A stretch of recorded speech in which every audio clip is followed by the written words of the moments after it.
Welcome to the Boxing Source Midweek Report, where we tackle the latest topics in the sport of boxing here up to this point every single Wednesday. Time to start the show.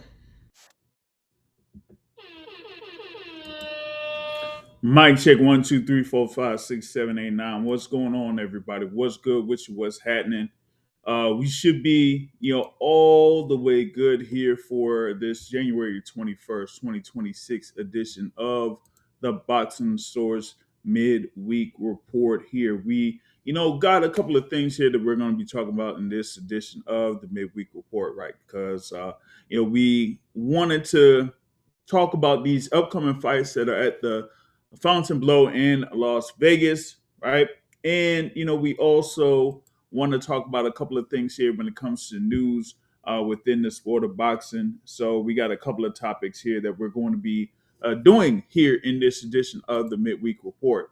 All right. So with that being said, wanted to talk about a couple of things here when it comes to the IBF lightweight championship fight that's coming up. You do have Raymond Muratalla going up against Andy Cruz here with Muratalla's first defense of that lightweight title. Now, thing is like, man, with Ray Muratalla, he was the interim champion. They thought that he would have eventually fought the full champion at the time there from the previous year, right? So we got the thing there with Ray Muratalla. He was the interim champion, and if y'all remember, Vasily Lomachenko was the IBF lightweight champion, but ended up retiring. So they elevated Ray Muratalla to be the full champ. Now he is having his first defense here against Andy Cruz. First bout since he fought on May of last year against Zaur Abdullayev, right? So you have here with Raymond Muratalla, he does have 20 professional fights on his record. All 23 have been wins. 17 of those 23 wins by way of knockout, right? And going up against his opponent there in Andy Cruz, you got Andy Cruz, of course, former Olympic gold medalist, there with the record of 6-0, right? So you got him at 6-0 there, and this is going to be interesting because we wanted to see what Andy Cruz would do here in his first world title bout, right? So with that being said, we wanted to get to this whole thing with the full tail of the tape there. You got Andy Cruz there listed at 5'9". You got Raymond Muratalla there that is listed at 5'8". Okay. Both of them around the same age. You got Muratalla at 29. You got Andy Cruz at 30 years old, right? For me, you got the thing here with Muratalla having those 23 fights. What is it? I've been there for one of his fights, but that was like a long time ago, so to speak. There, that was like back in 2021, November of 2021, in Las Vegas, right at the Mandalay Bay, venue there, right at Mandalay Bay. For Andy Cruz, he's been there, of course, had his few fights as a professional. Was able to have a 10-round bout in his pro debut against Juan Carlos Burgos in 2023. But he's had other fights here, like against Antonio Moran, Omar Salcido, and his last bout against Hironori Mashiro back at the theater in Madison Square Garden in June, right? So you're gonna have him having this instance here where this is going to be his second bout that was scheduled for 12 rounds. The one that they had against Mashiro was a bout scheduled for 12 rounds, but he ended it in 5. So it was like, come on, man, that basically was easy work for him. You know what I mean? So, with that being said, now you got this where Ray Muratalla, I say he's had his bouts, of course, against Tevin Farmer, right? He fought Jesus Campos there, and like I said, the bout with Zaur Abdullayev. Now, the thing with him is like you've seen him, have a couple of decision wins, like I said, against Tevin Farmer, against Abdullayev, had the stoppage win against Jesus Campos in 2024. And, I'm trying to see here if he is going to be able to solve the puzzle of Andy Cruz. I mean, a lot of people are saying like Andy Cruz is, one of those Cuban fighters where you had to like really solve the puzzle as far as like his defensive style and almost like a defense first mentality that, Cuban boxers kind of like they develop or they adopt, coming from the amateurs. And as I mentioned, with Andy Cruz being a Olympic gold medalist, right? So, with that being said, now you got to figure out, okay, how is Ray Muratalla going to be able to solve that problem? As I mentioned, he's there at 5'8" with the listed reach at 72. Andy Cruz is there listed a little bit taller at 5'9" there. So you might have to, deal with a couple of things as far as like the height. I'm not necessarily sure what the reach is for Andy Cruz. Can't really verify that here at this moment. But we've seen Andy Cruz, as I mentioned, there in these fights against the Antonio Moran, Juan Carlos Burgos, who's been very experienced in the ring here within the lightweight division, naming those two guys. And you have like someone like a Omar Salcido, right? Who I gotta check here. He's been in the ring with Isaac Cruz. He's been in the ring with Chris Colbert. Actually, he ended up stopping Chris Colbert, Omar Salcido. That was on a Pro Box card there in 2024. So you kind of like see the type of opponents that Andy Cruz has been able to fight here within just 6 professional fights under his record. And for Ray Muratalla, like I said, I mean, the last time I had seen him like, live and direct, as they say, right? Was back in 2021. And that was a long time back. He's, had a number of fights since then. But for the last, few fights that he's had against like a Ndongani, against the Tevin Farmer, against the Zara Abdullayev, those type of styles, it's like you got to be able to work through a number of that or a number of those, fight styles in order to get the best of them. But here, like I said, with the Tevin Farmer, remember the thing with Tevin Farmer was, Muratalla won by unanimous decision, but Tevin Farmer had a point deducted in that fight. One of the judges pretty much scored it even, and if it wasn't for that point deduction, and another judge, had it like 6 rounds to 4 in favor of Ray Muratalla. But some people who kind of like know that fight, they felt like Tevin Farmer really gave Muratalla a whole bunch of problems in that, and some people said that hey, maybe he could have got that, you know what I mean? But for Farmer, he wasn't able to get the decision on that front there. But for Ray Muratalla, he was able to move forward, and like I said, he eventually became the interim champion for the IBF, and then was elevated to full champion after the retirement of Vasily Lomachenko, right? Shout out to BVO Sports in the building, joining in here on the live chat here for the Boxing Source Midweek Report. Now, my thing is, I'm telling you, man, he said he robbed Tevin Farmer, man. Hey, listen, man. I told you, man, he really, did his thing on that front, man. And, all they did was they, just said, hey, we can't necessarily give you this fight here against Ray Muratalla. You know what I'm saying? But with that being said, here with Muratalla on his front, right? Here's my thing about him in reference to this. This being his first defense of the IBF lightweight title against, as they say, is the mandatory challenger, is really, really, I feel like it's going to be really tough for him in a sense, because you don't necessarily have an instance where Raymond Muratalla would have been able to defend the world title in like a voluntary defense. Okay. Now I forgot like when the exact date was that they elevated Ray Muratalla to be full champion. But if he, like, say for example, if he would have had a fight before this, you know what I mean? Like in August or something like that, or maybe September, then you would probably gauge where he would be at, or at least you would kind of like have a better idea of where he would be at as an IBF world champion.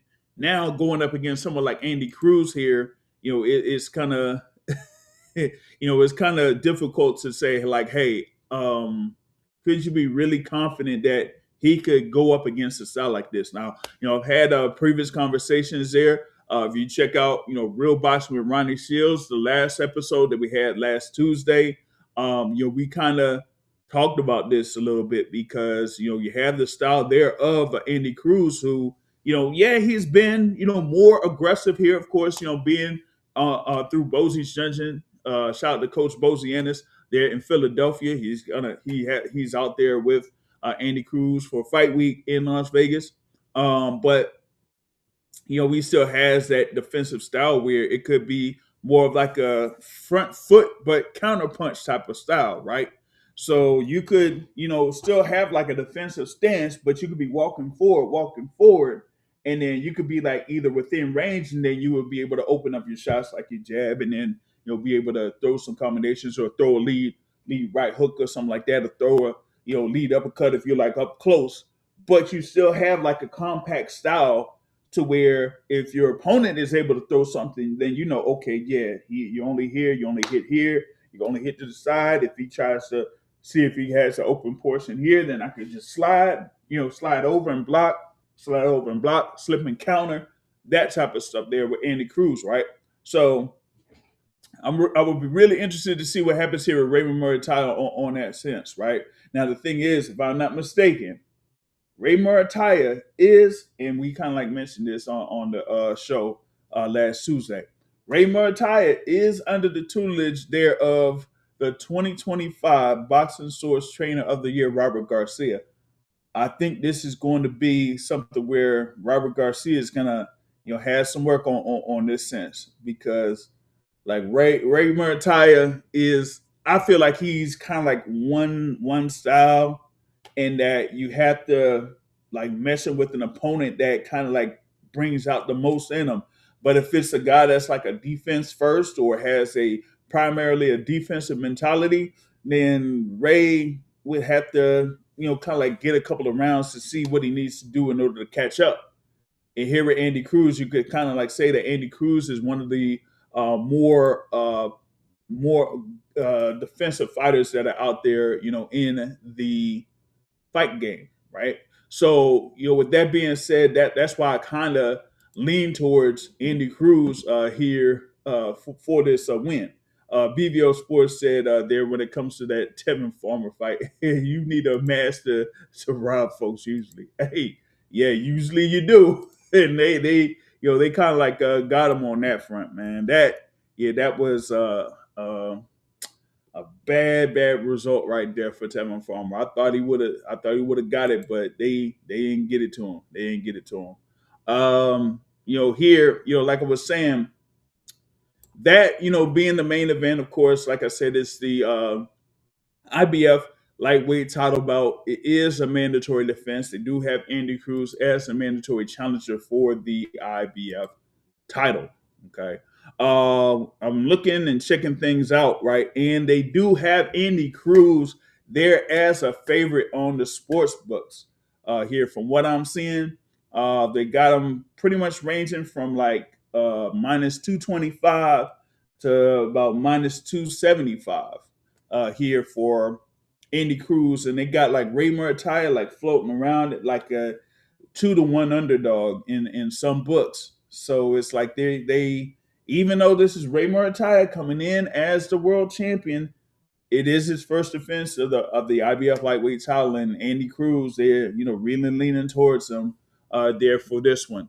So that kind of like tells you, like, I don't know if Ray Muratalla could get this, but like I said, you got these great trainers that are going to be in the corners here for both of these guys there, with Robert Garcia there for Raymond Muratalla, and Bozian is there in the corner for Andy Cruz. Now, if y'all haven't done so already, you could hit up, my guy Smitty there, with the elephant in the room, right? He was able to be up there in Philadelphia one time to chop it up with Andy Cruz, and he was able to talk about what's going on in this fight, and had a couple of nuggets on there, like the 5 fights that he would want to see, or guys that he would want to eventually step in the ring against. So if you can check out that interview there, with Smitty Lewis. He usually is able to jump on the show and that type of thing here, for chat or two. You know what I mean? But I think that Andy Cruz is like really prepared for this bout. Of course, he's done work out there with Boots and this. He's done work out there with Stephen Fulton and a number of fighters that are out there in the gym. You got Haven Brady Jr. that's out there in the camp there for both these judges as well. So got a lot of work out there in Philadelphia within that gym alone, and then being able to bring some people in order for Andy Cruz to get some good work in order to prepare for his fight against Raymond Muratalla. But on the flip side, you got Raymond Muratalla, like I said, with Robert Garcia and the camp that he has there, man. I mean, you got Ben Rodriguez, you got Virgil Ortiz Jr., that's out there. A number of other fighters. So you could bet that both Muratalla and Cruz have been able to be well prepared for this bout. It's just that I feel like the style of Andy Cruz is going to be something that I don't know if Ray Muratalla has been able to fully grasp yet. As I mentioned with his fights against Tevin Farmer, now he did have a pretty good performance there against the likes of Azar Abdullayev, who only had his lone loss to Devin Haney. Man, how far back was that when he had the fight against Devin Haney? Abdullayev. That was what, 2019 or something like that. Like, it's been that long here from for Abdullayev for him to have that loss before falling to Ray Muratalla. But you had a few other guys that Ray Muratalla has been in the ring with, but hasn't necessarily, like you could say, taken it to that next step, so to speak, to say like, hey, this is a guy that you'll want to really look out for, watch out for. I mean, you got this thing here with the lightweight division, right? You got the world champions that's out there, with the exception of one that is now the champion in recess. But that's a whole nother thing there on that front. But you do have, of course, another newly crowned world champion in Abdullah Mason, right? You do have the WBC champion there in Ashkur Nafis Saeed Stevenson, who will be fighting on January 31st in the super lightweight division. But you have a number of these guys that you could say, hey, either they could be in conversation for like pound for pound, or they've shown like over the course of their career or recently that, hey, you know what, this is a guy that you need to watch out for. Like, for example, with Abdullah Mason, he's actually been prospect of the year here for the boxing source. You know what I'm saying? So he was able to be prospect of the year, and then the following year he ends up in a position to fight for and win the WBO lightweight title. So you have all of these things where you see different elements and different fighters, whether it's from an offensive perspective or a defensive perspective, that says, hey, you know what, that particular fighter could really contend for a world championship or be like a major player within the division that they're in, right? And with Ray Muratalla, you do have some elements with them, but at other times you could see that he hasn't kind of made full adjustments to fighters that, as I said, were like defense first. And so that's kind of like what I'm looking ahead here in this bout against Andy Cruz, with the guy. And Andy Cruz, he's 6-0. He has 3 of those wins by way of knockout, and he's kind of been through 3 bouts where he's gone through 10 rounds in that 10 rounds. You know what I'm saying? So when you do that, then you kind of like see that, okay, Andy Cruz, he could pretty much like be there, and it don't matter if it's like round 1, round 7, round 10, he'll still likely be the same guy. But Ray Muratalla, like, what are you gonna have when he goes up against someone that's like a defense first? Is he gonna stay patient and still see if he'll be able to work through all of that, or will he kind of like deviate from his game or deviate from what maybe his coach there, Garcia, would tell him? Who knows? You know what I mean? So we got to see how that shapes itself out. Like I said, first defense for Muratalla for that IBF lightweight championship, and you got two guys that are gonna put their undefeated records on the line with that, right? So what else we have there that's on the docket? I was talking about the full card that's on January 24th. There you got Khalil Cole versus Jesse Hart. Therefore, as they say, a version of the WBC light heavyweight championship. There, it's supposed to be the USA light heavyweight title. Now, you do have Khalil Cole as a significant favorite, it seems, over Jesse Hart.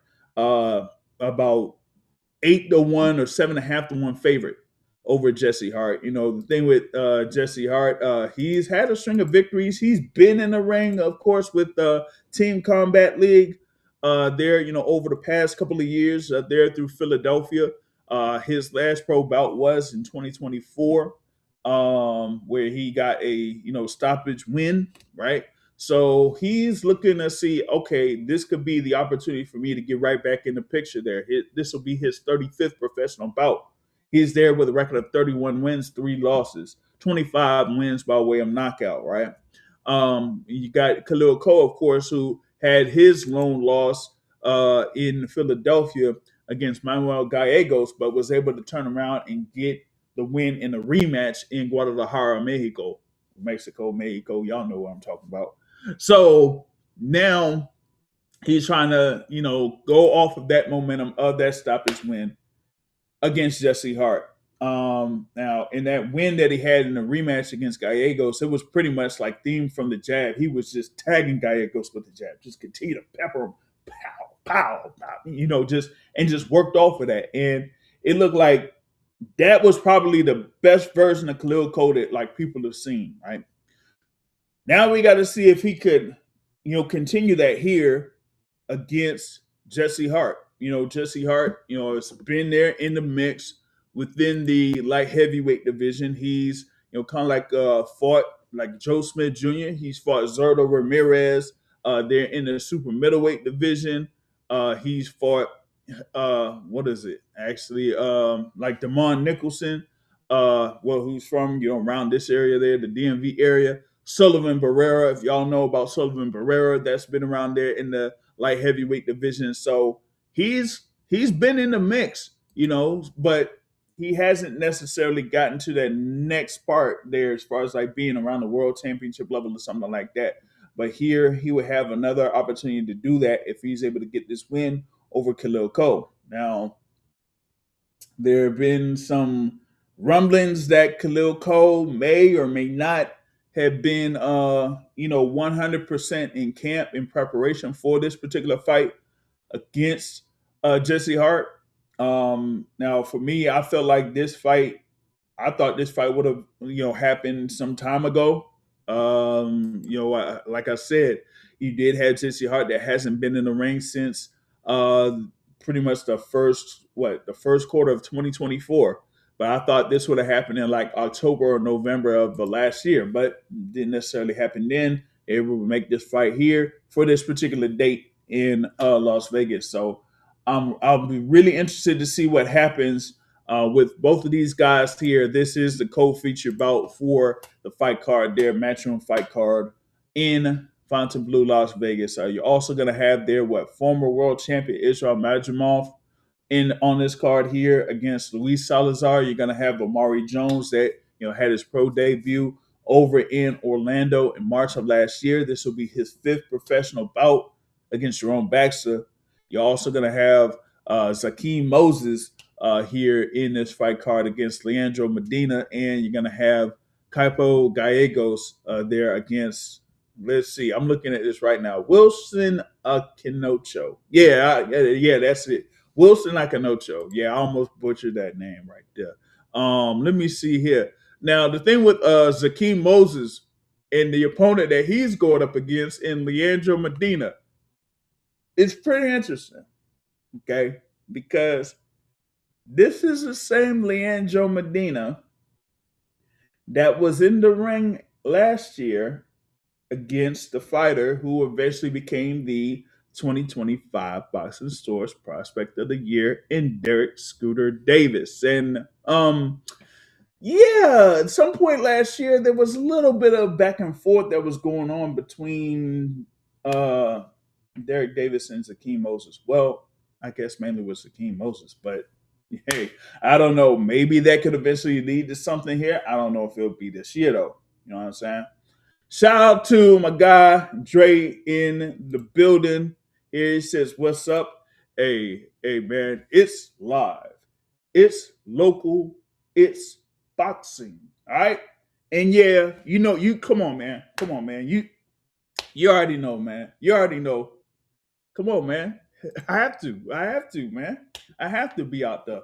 So that's for what's coming up here for January 30th. Of course, the Pro Box TV. They will have their first Pro Box presentation here for 2026. That'll be at Maryland Live next Friday. And we got a lot of local fighters that are going to be featured on that card, and a lot of those local fighters will be there for media day. That's going to be, hey man, that's man, and you remember you was out there for the whole thing with the media day with Lamont Rose Sr., Lamont Rose Jr., Jordan Roach, and Ben Johnson. And it was just those four. Now, imagine if you're going to have up to 10 fighters that are going to be out there for media day. That's going to be crazy, man. That's going to be crazy. Oh man, but yeah, I'm out there, man. That's gonna be good. To you'll see a number of the local fighters here. Of course, if you're in the area or pretty much like within driving distance or something like that, you could be able to make the trip out there next Friday for Maryland Live and kind of like see that. So yeah, I'm gonna be out there, and then shout out to quick shout out to my guy there, Light Skin Lou. There you got live with Light Skin Lou. He's been able to have a couple of interviews with a couple fighters that are involved in the upcoming fight card there for the Pro Box card. So you got Light Skin Lou there with his wife Kiki, that's been able to talk with a couple of fighters that are involved in the fight card there for Pro Box. So if you can check that out as well. But I wanted to also get into this next thing here with the news that kind of like shared on social media. This was through Brunch Boxing. They did like announce there through Matt Brown and Brunch Boxing that Deontay Wilder is expected to make an announcement on what his next fight would be. And some people are saying that it could be against Derek Chisora. And that would be Derek Chisora's 50th and final fight. As Chisora did say that, hey, you know what? I'm going to, have 50 fights, and this would kind of like be my last fight. Now, this is Derek Chisora that has been able to have a 3-fight winning streak after losing to Tyson Fury in 2022. He defeated Gerald Washington. He defeated Joe Joyce. He defeated Otto Wallin, the last one being against Wallin. Now he's looking to have one more fight here to see like if he could close out his career, right? And my thing is that with him against Wilder, I would like it. They did have like a face off of sorts in or during I think it was like a WBA event. What it was like last month or something like that. And I felt like that would be an intriguing fight, for both fighters. You know what I mean? You got, like I said, Derek Chisora. Hey, he's had 50 fights. Like he's like one of those guys that was able to stay relevant. But the thing is like we know how things are as far as like the fight game goes in this era. People get written off after one loss, or if you got 2 or 3 losses, you this, you that, or whatever it is. But at the same time, you got Derek Chisora that's been in the game for what has it been since 2007, right? And he has 13 professional losses, right? But he's still been able to be in the mix and be in the game. And excuse me. that he actually is in the mix to potentially fight for a world title within the rankings that he's currently on. So you got someone in a Derek Chisora that has been able to be in a position to fight guys like a Gerald Washington and have a crowd. Fight like a Joe Joyce, where he was able to win against Joe Joyce, which actually was the one that kind of like brought him up there in the heavyweight rankings. Then against Otto Wallin, able to score, the decision win there, that kind of like locked him in position to be like a top contender within the heavyweight division still. So there is on one token that if he does fight Deontay Wilder, it would be a pretty good situation there. It would almost be like a crossroads bout of sorts for both fighters, even though Derek Chisora like made it clear like 50th fight is going to be his last fight of his professional career. For Deontay Wilder, it would be something there where he would kind of like potentially get himself back in the mix in the heavyweight division. He did have one fight that was over in Kansas last year, uh, against Tyrell Herndon, and he was able to get the stoppage victory in that one. And some people, know what was going on there. It would be interesting though, because you would have Derek Chisora with his 50th fight, and if he goes up against Deontay Wilder, it would be Deontay Wilder's 50th fight. That would be something there, 50 versus 50. That would kind of like be something right there on that front. But we had the thing there as far as like Deontay Wilder is concerned. It is, there as far as like with him, past 6 fights, he has a record of 2-4. The 2 wins against Robert Helenius and against Tyrell Herndon. It would be really, really interesting to see if they do lock down this fight here with Deontay Wilder. Matt of Brunch Boxing did say that, it would kind of like be something that would be held in the UK. It would be a Queensberry Promotions type of fight, if anything. So you could have it to where Wilder could be facing Derek Chisora, and if he wins, then they're saying that maybe he would move on to face Alexander Usyk. We'll see. Shout out to my guy Z Pacino here in the building. There, shout out to you, joining in on the Midweek Report. Now the thing here, back with what I was saying with Deontay Wilder. Now I also got some news that with Derek Chisora. I mean, they're saying that he could be facing Deontay Wilder, but there's also another thing with him where, as I was mentioning, with him being a really high contender there in the heavyweight division, there's an outside chance that he could face someone else there in the heavyweight division instead of Deontay Wilder. And I wouldn't necessarily say that this could be a rumor of sorts. I would just say that this is within the realm of possibility. With Derek Chisora being under Queensberry Promotions, okay,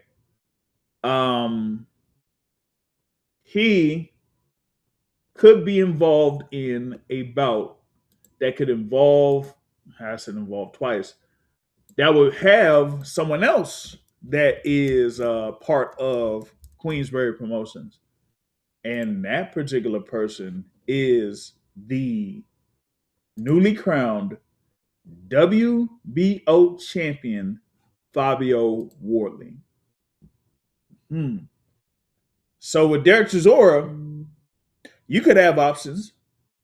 You could either have the fight with Deontay Wilder, or if they could maneuver it, it could be the first offense for Fabio Wardley with that WBO belt against Derek Chisora. Now, looking at it, it's like, hey, with Derek Chisora, it would be like, hey, this could be my last. This will be my last fight and the last opportunity for me to become a world champion. He's had fights where he's gone up against these guys, but didn't necessarily win a world title. He fell short against Tyson Fury.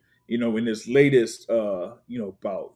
He's had, what was it, the fight, like how long ago was it? Like he's, went up against the likes of what is it, Klitschko or something like that, David Hay. Klitschko was way, way, way, way, way, way back in 2012. Okay. So he's had opportunities to fight for a world championship but fell short. That's crazy though. He's fought for a world title that's back in 2012. And here we are in 2026. And he could have another opportunity to fight for a world title if they say, hey, you know what? It won't necessarily be Deontay Wilder that Derek Chisora will fight. It would be Fabio Wardley that Derek Chisora would fight. That would be something. You know what I mean? But I still say that the thing there with Wilder may be possible.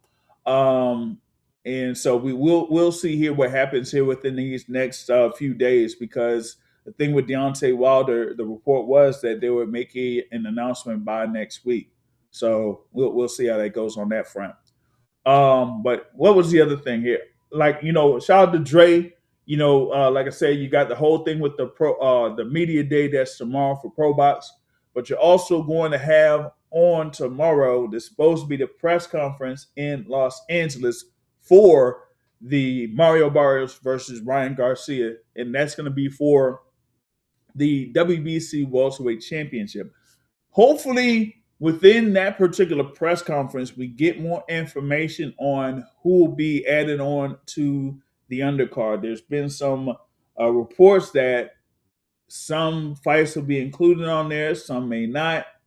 We had the thing there with Coach Ronnie Shields saying that, Jamal Charlo could have been in the ring against Jose Armando Resendiz for the WBA title at super middleweight, but then all of a sudden he's not. And so we could have Resendiz going up against Jaime Munguia that would be on the card for February 21st, which is when you have the Barrios versus Ryan Garcia. All right. So we may get more information on that. As of right now, I haven't seen anything on the news cycle that has made any announcements toward that. You know what I mean? Let me see here. I'm gonna try to check if I got any updates on it, but nah, not as of right now. I ain't really seen nothing on that front. You feel me? Oh man, I don't even know if BVO's still on here, or whatever it is. But yeah, you got the whole thing there with Mario Barrios versus Ryan Garcia, court scheduled for February 21st in Las Vegas. There should be T-Mobile Arena and stuff like that. So we'll see how that goes on that front. I mean, what else is out there on the scene, man? Like I said, we got the IBF title bout in the lightweight division coming up here for Raymond versus Andy Cruz. We'll see. I mean, like I said, I lean towards Andy Cruz getting the win for that, but like I said, we gonna have a good battle, not just with the fighters, but with the trainers there on that front. You got Bozy Ennis there for Andy Cruz. You got Robert Garcia there for Raymond. So that's gonna be should be a good tactical battle there for the main event there on that matchroom card for the 24th. And like I said, January 30th, you got Pro Box TV, the fight card there for Pro Box. And then January 31st, you got Ring 6. You do have there with Teofimo Lopez versus Shakur Stevenson. You got, Keyshawn Davis there versus Jermaine Ortiz. You got Carlos Adames versus Ammo Williams on there. You got, what else we got there on that front, man? You got Jarrell Miller is going to be on there against Kingsley Abe. You got my guy. Oh, that's the thing, man. I'm supposed to shoot. I don't even know if I could find out if I could get an interview with him within the next couple of days. But I was supposed to have something with Bruce Carrington that's going to be fighting there for the WBC featherweight title against Carlos Castro. So that's part of that card as well.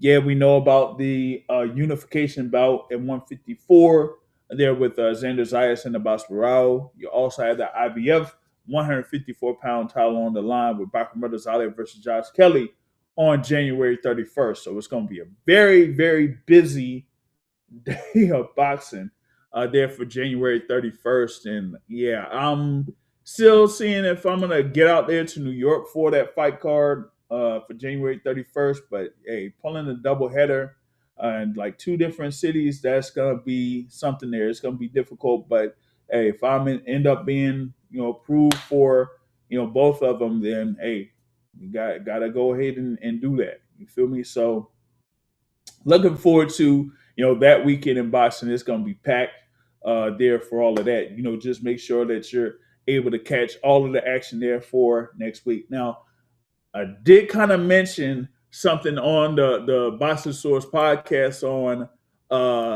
Sunday, right?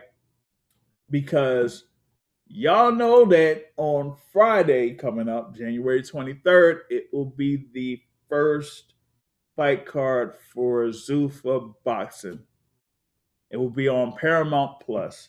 You will have Callum Walsh versus Carlos Ocampo on that.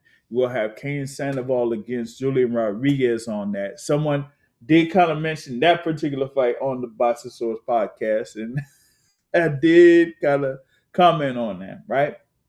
That's going to be an interesting bout there. Remember, Julian Rodriguez was the fighter that did end up stopping Avius Griffin there in his last bout. That was last June. So he's going up against Cain Sandoval, who is there undefeated at 17-0.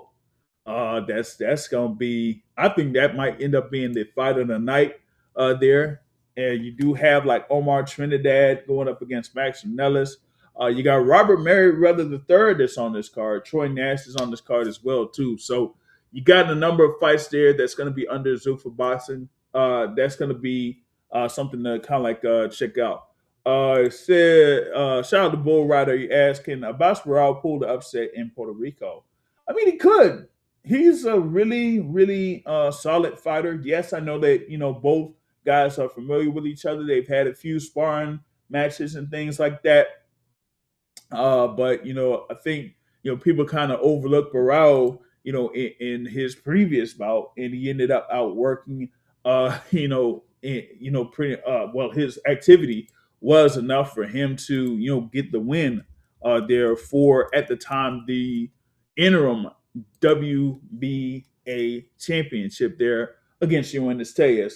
And then now he's able to be in position to face Xander Zayas for the WBO and WBA super welterweight titles. So I think that he does have a solid shot here against Xander Zayas. But, with Zayas, him being in Puerto Rico, having the defense in Puerto Rico, he's going to be really amped up for it. We got to see how Zayas kind of like performs here in this one in comparison to, his bout that he had against Jorge Garcia Perez for, at the time, the vacant WBO title. Like, he had a very good start, and then he kind of like, I wouldn't necessarily say waned down a bit, but he kind of like lowered down the activity level. Still had the advantage, but lowered the activity level and was able to get the decision to become the WBO super welterweight champion, or as they say, light middleweight champion for the WBO, right? Now we got to see, what's upcoming here for this one against Abbas Barao, and if he has to do a few things different here in order to get the advantage over Barao and get the win to become a unified champion there at 154 pounds. And it'll be interesting, given the amount of activity for that day, if Xander Zayas wins against Abbas Barao and becomes unified champion, and let's say, for example, you got Bakr Murtazalia defeating Josh Kelly, if he defeats Josh Kelly and defends the IBF belt, who would y'all say would be the top-rated fighter at 154 pounds? Would it be either one of those guys? Would it be Sebastian Fundora? Or would it be the guy that Ring Magazine has at number one at 154 pounds in Virgil Ortiz Jr.? I don't know, man. I don't know. But I'm really looking forward to that weekend, because that's going to be a real real action-packed set of fights that's going on from January 30th there on Pro Box to all those 3 fight cards that I mentioned there for January 31st, man. So I'm gonna be, following as much as I can up until the fight card there for Ring 6. If I'm gonna make it out there for Ring 6, and we'll be able to see much here for that. So, hey, but that reminds me though, like I said, I got to see if I can catch up with Bruce Carrington. Also got to see if I could get something in with one other fighter that's involved in Ring 6. So I got to see if I could get at least one interview before fight week, because with all of this stuff that's going on within that week in the area that I'm at, I don't know whether I'm approved or not. I'm not sure if I'm gonna, make all of those events there in New York City for fight week, given that we got something here in this area. So we'll see how that goes on that front. But that's mainly what I had here for this edition of the Boxing Source Midweek Report. Shout out to everyone that's able to listen live. If you can hit the like button, you can hit the share button here to spread the word here on about the Boxing Source Midweek Report. We're going to get more into what we got for the fights that are on Zuffa Boxing and the Matchroom Boxing card that's on the zone for Saturday on the Boxing Source podcast that's scheduled for Sunday evening at 7:30 p.m. Eastern time. So we got all of that there. So if you can, catch us there live on Sunday evening.